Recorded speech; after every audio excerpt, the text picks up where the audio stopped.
Bismillahirrahmanirrahim. Assalamualaikum warahmatullahi wabarakatuh. Pertama-tama, saya ucapkan terima kasih kepada Bapak Safri Halidin SE, MSc, HCC, yang telah memberikan saya kesempatan untuk mempresentasikan hasil dari penelitian saya. Nah, eh, pada kesempatan kali ini, saya Tantri Dwi Astria dengan NIM 10573110492 akan mempresentasikan mini skripsi penelitian saya yang berjudul Hubungan Profitabilitas, Leverage, dan Likuiditas terhadap Laba Bersih Perusahaan Otomotif di Bursa Efek Indonesia periode 2014 sampai 2023.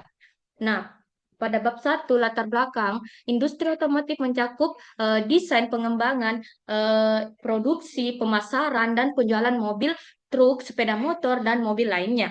Nah, di industri otomotif yang sangat penting bagi ekonomi dunia, industri ini terus mengalami kemajuan besar di Indonesia. Nah, sejak awal berdirinya, perusahaan otomotif telah memainkan peran penting dalam menciptakan lapangan kerja baru, meningkatkan daya beli masyarakat, dan mendorong pertumbuhan ekonomi. Nah, tujuan dari penelitian ini adalah untuk mempelajari bagaimana profitabilitas, leverage, dan likuiditas berkorelasi dengan laba bersih perusahaan otomotif yang terdaftar di Bursa Efek Indonesia. Nah, berdasarkan hal tersebut, penelitian ini berjudul Hubungan Profitabilitas, Leverage, Likuiditas terhadap Laba Bersih Perusahaan Otomotif di Bursa Efek Indonesia periode 2014 sampai 2023. Nah, bab 2 kajian pustaka di sini terkait dengan skripsi dan jurnal pada penelitian sebelumnya. Nah, bab 2 di sini metodologi penelitiannya. Nah, deskripsi penelitiannya di sini yaitu metode yang digunakan dalam penelitian ini merupakan pendekatan kuantitatif.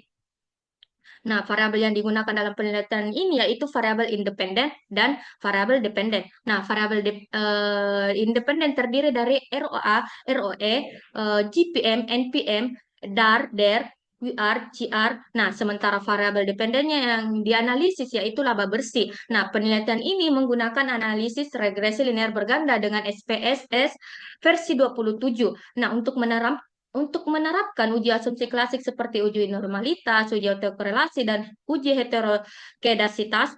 Selain itu, untuk menguji hipotesis guna untuk menguji regresi linear berganda yaitu uji T dan uji F. Nah, populasi penelitian ini melibatkan seluruh perusahaan otomotif yang terdaftar di Bursa Efek Indonesia selama periode 2014 sampai 2023. Nah, pengambilan sampel yang digunakan dalam penelitian ini sebanyak 10 sampel dengan menggunakan purposive sampling sebagai pengambilan data.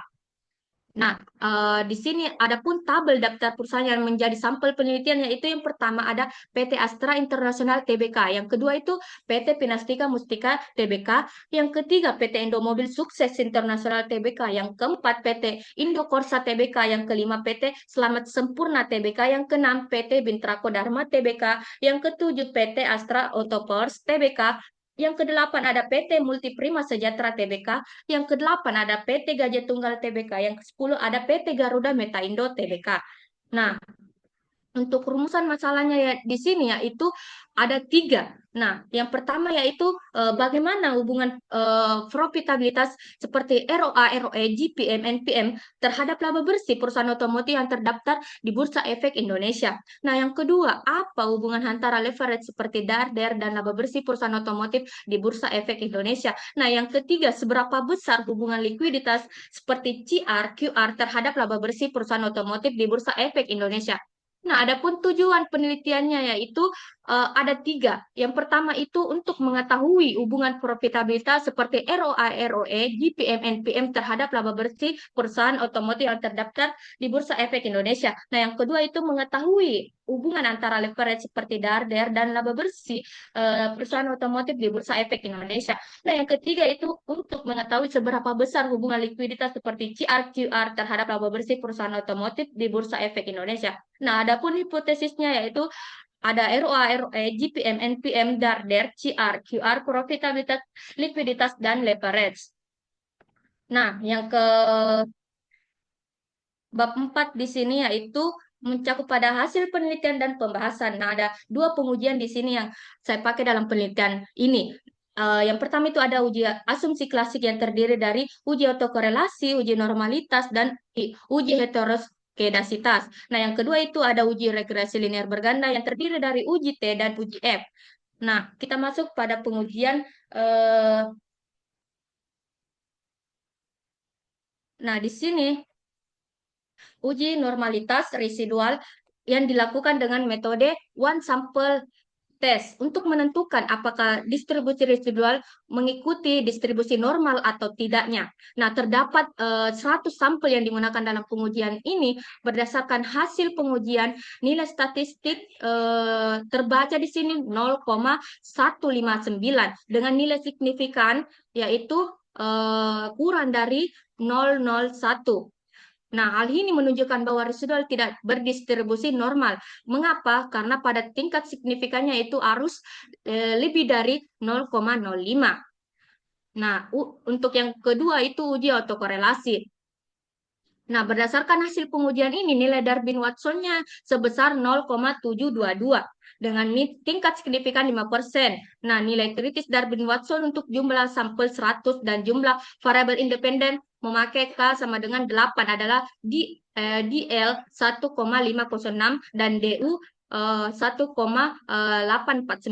Nah, karena nilai Darwin-Watsonnya itu 0,722 lebih kecil dari DL 1,506, maka dapat disimpulkan bahwa terdapat autokorelasi positif pada residual model regresi. Nah, yang ketiga itu uji heteroskedasitas. Nah, berdasarkan hasilnya terdapat pada gambar yang tertera terlihat pola distribusi residual yang tidak acak, yang tidak acak melainkan membentuk pola melengkung. Pola ini mengindikasikan adanya ketidakhomogenan varians residual atau heteroskedasitas. Nah, untuk uji regresi linear bergandanya yaitu terdapat pada uji T. Nah, di sini berdasarkan tabel signifikan variabel terhadap laba bersih dapat dilihat dari nilai kolom sig atau signifikansi. Nah, umumnya di sini jika nilai sig kurang dari 0,05 maka variabel dianggap signifikan terhadap variabel dependen, yaitu laba bersih.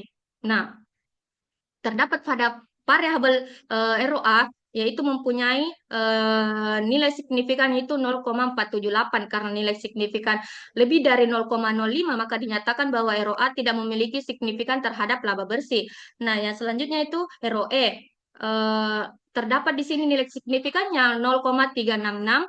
Karena nilai signifikansinya lebih dari 0,05 bisa dinyatakan bahwa ROE tidak signifikan terhadap laba bersih. Nah, variabel GPM memiliki nilai signifikan 0,194 karena nilai signifikannya lebih dari 0,05 dinyatakan bahwa GPM tidak signifikan terhadap laba bersih. Nah, untuk NPM-nya mempunyai nilai signifikan 0,033 karena nilai signifikannya kurang dari 0,05 maka dinyatakan bahwa NPM memiliki pengaruh signifikan terhadap laba bersih. Nah, untuk DAR-nya itu mempunyai nilai signifikan 0,001 karena nilai signifikan kurang dari 0,5 dinyatakan bahwa DAR sangat signifikan terhadap laba bersih. Nah, untuk variabel DAR-nya itu mempunyai nilai T sebesar 2,310 dengan nilai signifikannya itu 0,023 karena nilai signifikan kurang dari 0,05 maka bisa dinyatakan bahwa DAR memiliki signifikan terhadap laba bersih. Untuk CR yaitu nilai signifikannya 0,002 karena nilai signifikan kurang dari 0,05 maka dinyatakan bahwa CR memiliki signifikan terhadap laba bersih. Nah, untuk QR-nya di sini mempunyai nilai signifikan 0,004. Nah, karena nilai signifikansinya kurang dari 0,05 dinyatakan bahwa QR signifikan terhadap laba bersih. Nah, untuk uji F di sini yaitu berdasarkan tabel yang ada tertera di sini menunjukkan bahwa model regresi yang digunakan signifikan secara statistik dalam menjalankan variabel laba bersih sebagaimana ditunjukkan bahwa nilai F itu sebesar 6,425 dengan tingkat signifikansi kurang dari 0,001 maka hal ini menunjukkan bahwa kombinasi variabel independen seperti QR, ROE, DER, CR, DAR, GPM, NPM, ROA secara bersama-sama memiliki pengaruh yang signifikan terhadap laba bersih.